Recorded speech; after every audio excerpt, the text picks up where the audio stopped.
Hey guys, it's Mathel here once again giving you a resurgence of a build in the form of the boys. Now this is a build and character I made at the start of Incursion League when Double Strike was changed to do quite a lot more damage to bleeding enemies, and it was one of the strongest melee builds I'd ever played because it scales very strongly off of little gear. And then as well as that, you have an absolute army called the Boys, or rather Vile Double Strike, that brings in up to 4 clones of yourself that do just shitloads of damage and can wipe anything off of the face of the map. Since then, you basically have started putting Vile Double Strike or the Boys into most melee builds as a good single target assistant, but you can still very easily play Double Strike in its own glory as a standalone skill, as seen here. The first time I did it, it was very successful, very cheap, and it was a champion-based character.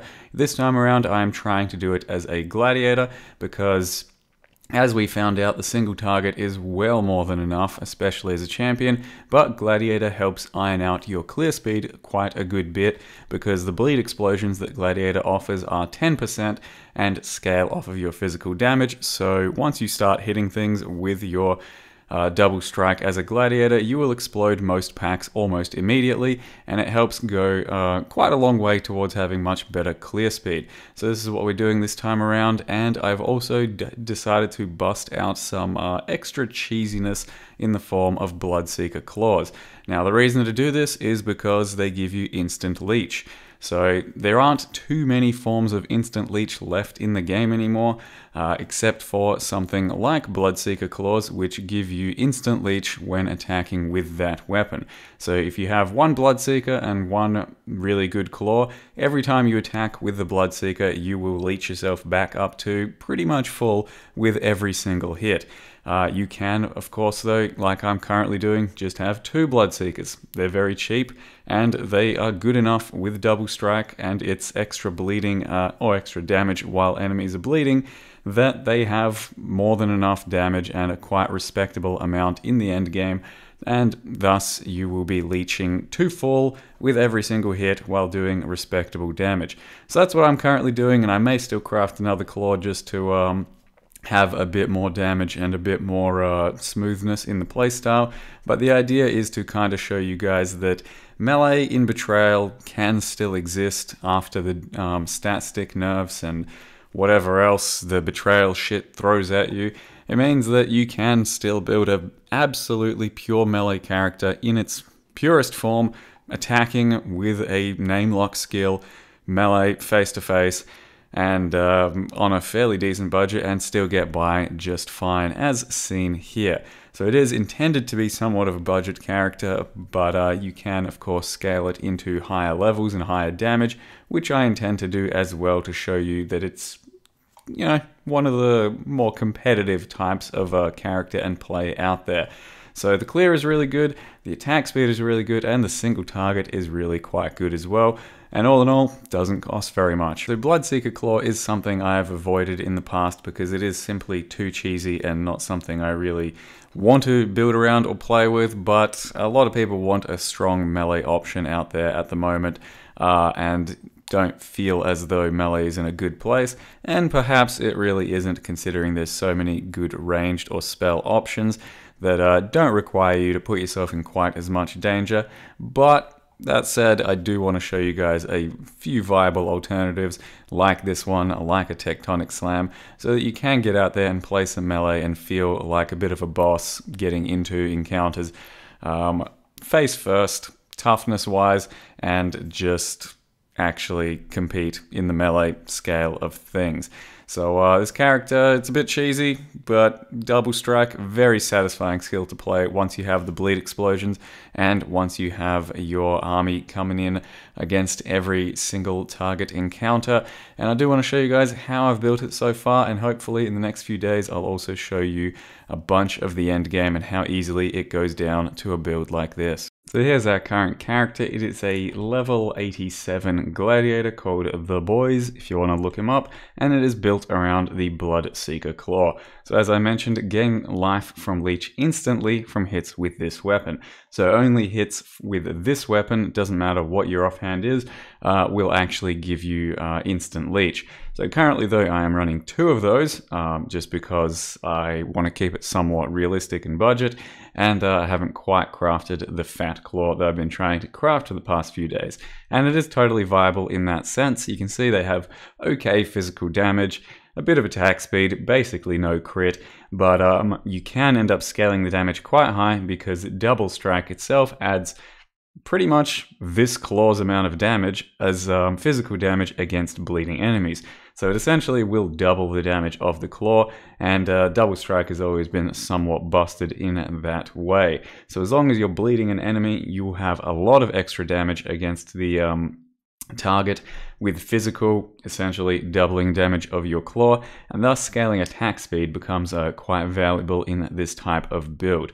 So we do get a lot of bleed chance just by being Gladiator in this sense. You have 25% there, 25% there, so that's already 50% with a very fast attacking skill, meaning you do bleed things almost instantly, and you can start using a chance to bleed as well, which I do level up with and use quite often, but recently I've swapped over to brutality because my bleed chance is pretty reliable, but for the most part chance to bleed helps a lot in the early game. So your initial 5 link is probably looking something like double strike, melee splash, chance to bleed, and ancestral call. That's your 4 link so that you can clear things and do good bleeding, and then chuck in melee fizz as your 5th link. But you can play around with dropping chance to bleed whenever you want for brutality or multi-strike if you really like. But actually, interestingly, in this character so far, I haven't used multi-strike at all. I have simply done the playstyle of attack once, twice, and then move on for most packs of enemies, and it's actually felt pretty good, which is surprising because since multi-strike has come out, I don't think I've really played a multi-strikeable skill without multi-strike forever, basically. But this playstyle just allows you to zoom around and right-click once, not really get locked down ever, and if you have good enough attack speed, good enough damage, you can usually just one-tap or pop a pack of enemies real quick and then move on and not get locked down. Multi-strike gets a lot better once you have to attack multiple times, and so far I've found that I just don't need to do that, so I have not used multi-strike yet. And bear in mind, you are using Ancestral Call and Melee Splash most of the time, so when you go into single target fights, you probably want to drop Ancestral Call and start running Ruthless, or Chance to Bleed, or even Multi-Strike if you really want, but you probably want to keep at least one of your sort of area helping skills, so I almost never swap out Melee Splash personally, but you can play around with it however you like. Simply put though, double strike with the Vile version ends up destroying things by itself, so you don't really need to swap too much for the single target of this skill, especially once you factor in your Vile War Chief and your War Chief totems to help you as well. So the other main thing we're building around is Gratuitous Violence, which is the bleed explosion that you see throughout the videos, and it is very satisfying. If you've never played with this sort of thing, I do highly recommend making a physical gladiator at some point. It doesn't have to be this one. Doesn't even have to really be a gladiator, I guess. Hemophilia gloves do the same thing, just on a reduced scale. When you scale off of 10% damage, all of your physical damage does scale that, meaning that packs of enemies will explode for more damage, so when you do have the gladiator bleed explosions, chances are you're actually exploding packs very well and very reliably, and quite often even exploding the rares within those packs in a one-tap explosion of glory. But that's what the character looks like. It's got just, you know, fairly generic physical tree going all the way through there for the claw nodes, getting plenty of crit, and it will have about 6k life in the end, so the more life the better for a character like this, because you do instant leech to full with basically every hit, so the more life you have, the safer you'll be against the only real enemy to a build like this, which is one-shots. And once you can get rid of any chance to dying to one-shots, you will become basically immortal. So it's a fairly cheesy way of playing and cheesy style of build, because just negating everything else in the game, taking on all the betrayal encounters, and just completely face tanking and leeching to full on every hit is pretty stupid, but still in the game, fuck it, why not do it at this point? Now the rest of the character's setup is fairly basic. You're going for physical damage as much as you can, because your fizz is pretty low to begin with, and life and resist wherever you can as well. So steel rings, bit of fizz damage. Try and get some physical and some crit multi on your amulet, and then a fossil crafted helm that does nearby enemies take physical damage, so that's jagged plus pristine combos. Likewise, the jagged plus pristine combo on belt will help you get physical damage once again, and then you just grab whatever you can for a jewel. In this case, I went with life, accuracy, attack speed, and then gloves, similar, just life, attack speed, and try and get some strength, int, boots that can, or strength and int somewhere, because you will need some for this build. The boots are a good place to fill it out, and we don't really need movement speed because we whirl so fast everywhere. Now, you can these days on boots, on gloves, helm, and amulet get +1 to melee and weapon unarmed range, and it does go quite a long way to making double strike feel just a little less pure melee. So if you can get crafts like that, so that's a prefix, and a prefix on all three of those, you'll have +3 weapon range, and you can see a level 21 double strike has +3 already as well. So that gives +6, and then plus the couple you get over there. It becomes just a little less melee and a little more comfortable to play with. By no means necessary, but it does make you enjoy your clear speed just a little more. Now, for our reservation, we have Herald of Purity and Blasphemy Vulnerability. That helps you bleed a bit more, give you some more physical damage. Purity gives you a bunch of physical and 4 more boys, I guess, which don't really do any damage. And then I'm also running War Banner and just planting it before boss fights for a big adrenaline boost to my entire army. But otherwise, you don't really have to do that. It's just a bit of an extra buff that I use. And then you also have a manual frenzy to build up frenzy charges on bosses and single targets, which almost never needs to be done, but it's there anyway. You got your whirling blades, faster attacks, and your fortify. Got a war chief with maim, brutality, and melee fizz, and that's about it for mentioning things there. The first 4 points you're doing are these, so you can start to feel good about your build. You then grab 2 for frenzy and endurance charge generation and more damage. And finally, you do just grab that, which does basically nothing, but you get it anyway. Now, my path of building currently at this level looks something like this: 650k damage. That's with Ancestral Core, we're at about 560. So that's just running around all the time damage against Shaper and all of that. Once you go into a 5th link for a single target, you're doing 900k. Once you probably get your 6th link, you're doing something like 1 million. And that is pretty beefy damage for your double strike, considering you're using 2 shit tier 1 Chaos Claws, and don't have anything too special besides that. And then you also factor in the fact that Vile Double Strike does twice as that in the end if you have 4 of your clones up, so you're doing 2 million. Factor in a couple of Vile War Chiefs against a single target, you're doing 2.5 million damage off of shit tier weapons, and you can still have more with the correct upgrades if you really go for it. Now lastly, I want to leave you guys with the crafting of the claws. So pretty early on into the league, people did figure out that you can craft some insane one-handed weapons these days.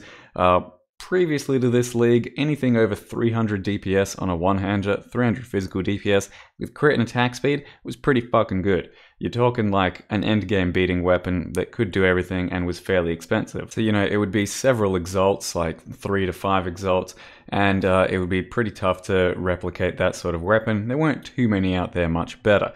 These days with crafting, you can make some absolutely insane shit off of almost no currency. Or rather, it is still some currency, but almost no effort. All you really have to do is go for some alteration spamming to localize a tyrannical, a merciless, a dictators, an emperors, a flaring, any of those roles, and then multi-mod around it, and you will have a, let's say, 470-ish DPS claw, which prior to this league was damn near mirror tier weapon. But now all you need to do is just roll with alterations until you get a single mod, and then either split with your beast crafting system in 2 so that you can try and isolate that one mod, or annul until you get the right mod. And usually it shouldn't take you much more than a few hundred alterations, a few annuls to get that going. Or you can go really big weapons like something like this, Emperors of Celebration. You can even imprint this type of weapon with the beast crafting system before you regal, so you can keep the imprint. Then you regal it, and something bad happens. Then you can split it, and all of a sudden you can split it into the exact same fucking claw. So now I have 2 of these, and I can keep imprinting and splitting until I get the right roll that I want. And keep printing these claws if I really want, which is also kind of stupid. But to show you, for example, what these claws look like, you start with an Imperial base, you got yourself, let's say this right here, a single Dictator's roll, nothing else on it, and then you multi-mod it with the right stuff, the fizz, the attack speed and quality, and the crit and quality, and all of a sudden you have yourself a 60 quality weapon that has 430 DPS. Based off of 1 roll. Now that is ridiculous by old League standards, and there are dozens of claws out there. You got yourself a flaring, and it ends up having 430 DPS, and he wants that much because he rolled flaring. Now, bear in mind that this entire crafting system will cost you about 4 exalts, because the multi-mod is 2 exalts, the other 2 mods here are an exalt each. And sorry, the attack speed as well is also an exalt, so it's about 5 exalts if you want to do this exact system. So it's not super cheap, but it is very reliable in churning out these types of weapons. And if you really want, you can also have a spare prefix to attach non-chaos as chaos damage, or just plain hits can't be evaded, which is 3 exalts, but another huge boost. So you can make some pretty reliably disgusting weapons if you really want, or you can stick to your dual Bloodseekers, which will clear the game. That said, if you have a really big fat claw as one of your other claws, it will enhance your gameplay quite a lot, because you'll be a lot faster, have a lot better crit, and the damage will be much better too. So entirely up to you guys. I will probably make a fat claw as well, just to show off what the end game will actually look like. And if you're wondering how you get 30 quality on a claw to begin with, that's just simply using perfect fossils, rolling them onto your claws or your items until you hit 30 quality. So just so you can have the best possible start to your items. So that's currently the build, how to craft claws and the boys. If you've never seen it before, you can look back at the old Incursion Double Strike video if you want to see how it began. But it's currently the build, guys. Hope you enjoy it. Hope you enjoyed the video. Thank you very much for watching, and I'll see you next time.